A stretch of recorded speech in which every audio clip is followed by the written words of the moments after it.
আসসালামু আলাইকুম ওয়া রাহমাতুল্লাহ। সবাইকে এসপি ক্লাসের নতুন আরো একটি ক্লাসে ওয়েলকাম করছি। গত ক্লাসে তোমাদের সাথে আমি লাস্ট লেসন 1 এর অ্যাক্টিভিটি সি নিয়ে আলোচনা করেছিলাম। আজকে তোমাদের সাথে আমি আলোচনা করব লেসন 2। লেসন 2 এর অ্যাক্টিভিটি এ তে আমরা যে এখানে আনসার কোশ্চেনগুলো দেখতে পাচ্ছি, এই যে এখানে আমরা যে পিকচারটা দেখতে পাচ্ছি উপরে, এই পিকচার বেসড যে কোশ্চেনগুলো দেওয়া আছে, এই কোশ্চেনগুলোর আনসার নিয়ে তোমাদের সাথে আমি আজকে আলোচনা করব। তাহলে এখানে আমরা দেখতে পাচ্ছি আমাদের লেসন 2 আছে নকশি কাঁথা। এই লেসন 2 এর কিওয়ার্ডস গুলো হচ্ছে quilt, artistic, commercially, traditional, demand and pattern. এবং আমরা এখানে নিচে আরো একটি ছবি দেখতে পাচ্ছি। এই ছবি রিলেটেড আমাদেরকে এখানে কিছু প্রশ্ন করা হয়েছে। বলা হয়েছে look at the picture and the questions. ছবিটির দিকে তাকাও এবং প্রশ্নগুলো দেখো। দেন এরপর ask and answer the questions with your partner. তুমি তোমার সহযোগীর সাথে বা তুমি তোমার ফ্রেন্ডদের সাথে এই প্রশ্নগুলো জিজ্ঞাসা করবে এবং একে অপরের সাথে এগুলো আনসার করবে। ঠিক আছে? তো তোমাদেরকে বোঝানোর সুবিধার্থে এবং তোমরা যাতে সহজে বুঝতে পারো, আমি এখানে তোমাদের জন্য একটি আনসার শীট তৈরি করে রেখেছি। আমরা আলোচনা শুরু করি, চলো। এখানে আমরা যে কিওয়ার্ডসগুলো দেখতে পেয়েছিলাম, প্রথমে এই কিওয়ার্ডসগুলোর অর্থগুলো আমরা আগে জেনে নিব। প্রথমে আছে কোয়েল্ট। কোয়েল্ট মানে হচ্ছে ল্যাপ। তারপর আছে তোমার আর্টিস্টিক। আর্টিস্টিক মানে হচ্ছে শৈল্পিক। এবং আছে কমার্শিয়ালি মানে হচ্ছে বাণিজ্যিকভাবে। এরপর আছে ট্রেডিশনাল। ট্রেডিশনাল মানে হচ্ছে ঐতিহ্যগত। তারপর আছে তোমার ডিমান্ড। ডিমান্ড মানে হচ্ছে চাহিদা। এন্ড আছে সর্বশেষ ওয়ার্ডস, সেটা হচ্ছে প্যাটার্ন। প্যাটার্ন মানে হচ্ছে নকশা। ঠিক আছে? এখন আমরা আনসার কোয়েশ্চেনগুলো নিয়ে আলোচনা করব। এখানে আমরা যে ছবিটা দেখতে পাচ্ছি উপরে, এই ছবিটার বেজে প্রথম যে প্রশ্নটি দেওয়া হয়েছে এটি হচ্ছে what do you see in the picture. মানে তুমি এই ছবিটিতে কি দেখতে পাচ্ছ, প্রথম প্রশ্ন। এবং দ্বিতীয় প্রশ্ন হচ্ছে হোয়াট ইজ ইট কল্ড, এটিকে কি বলা হয়। তৃতীয় নম্বর প্রশ্ন হচ্ছে have you seen it before, মানে তুমি কি এটি পূর্বে দেখেছো, যদি দেখে থাকো সেটা কোথায়, মানে হয় আর মানে হচ্ছে বোঝানো হচ্ছে কোথায়। পরবর্তী চতুর্থ নাম্বার প্রশ্ন what do we do with it, মানে আমরা এই ছবিটির সাথে, আমরা এখানে যে ছবিটি দেখতে পাচ্ছি এই ছবিটির সাথে আমরা কি করে থাকি। তা আমরা আনসার কোয়েশ্চেনগুলো আলোচনা করি।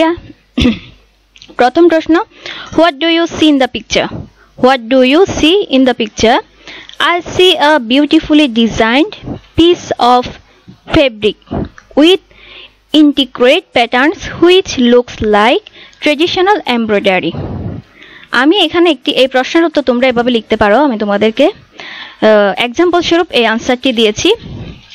তোমরা চাইলে এভাবেও লিখতে পারো, তোমরা তোমাদের মতো করেও সাজিয়ে লিখতে পারো। I see a beautifully designed piece of fabric. আমি এখানে দেখলাম একটি সুন্দর একটি ডিজাইন, যেটি কিসের অংশ? ফেব্রিকের অংশ। Piece of fabric with integrate patterns. এটি এক ধরনের, এখানে একটি প্যাটার্ন ইউজ করা হয়েছে যেটি হচ্ছে ইন্ট্রিকেট। হুইচ যেটি দেখতে, হুইচ লুকস লাইক এখানে বোঝানো হচ্ছে যেটি দেখতে কিসের মতো? ট্রেডিশনাল এমব্রয়ডারি, মানে ঐতিহ্যগত একটি এমব্রয়ডারির মতো দেখানো হচ্ছে বা আমরা দেখতে পাচ্ছি। আমাদের দ্বিতীয় নাম্বার প্রশ্নটি হচ্ছে হোয়াট ইজ ইট কল্ড, মানে আমরা যে ছবিটি দেখতে পেয়েছিলাম এটিকে কি বলা হয়।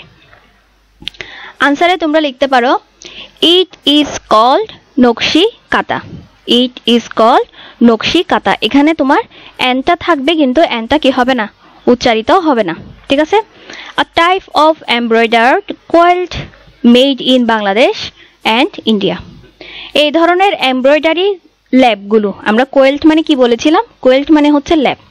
এই ধরনের এমব্রয়ডারি ল্যাবগুলো কোথায় তৈরি হয়? বাংলাদেশ অ্যান্ড ইন্ডিয়াতে তৈরি হয়। পরবর্তী প্রশ্ন হচ্ছে have you seen it before, মানে তুমি কি এটি পূর্বে দেখেছো, যদি দেখে থাকো সেটি কোথায় দেখেছো। যদি তুমি না দেখে থাকো তাহলে বলবা নো, যদি তুমি দেখে থাকো তাহলে বলবা ইয়েস। ইয়েস, হ্যাঁ। I have seen it before at home. আমি এটি পূর্বে কোথায় দেখেছিলাম? আমার বাসায় দেখেছিলাম। কোথায় দেখেছিলাম? বাসায় দেখেছিলাম। ইন ক্রাফট ফেয়ার্স, এবং কোথায় দেখেছিলাম? ক্রাফট ফেয়ার্সে, ক্রাফটের যে মেলাগুলো হয় ওই মেলাগুলোতে আমরা দেখেছিলাম বা আমি দেখেছিলাম। And in stores that sell traditional handmade items, এবং এটি স্টোর করা হয় কোনটি এই নকশি খাতাটি স্টোর করা হয় কোথায় সেল করার জন্য সেল ট্রেডিশনাল হ্যান্ডমেড আইটেমস এটি এক ধরনের ঐতিহ্যগত তোমার হাতে তৈরি জিনিস হিসেবে কি করা হয় সেল করা হয় ঠিক আছে এবং একদম সর্বশেষ প্রশ্ন হচ্ছে what do we do with it আমরা এটি কি মানে এটি আমরা কি জন্য ব্যবহার করে থাকি উই ইউজ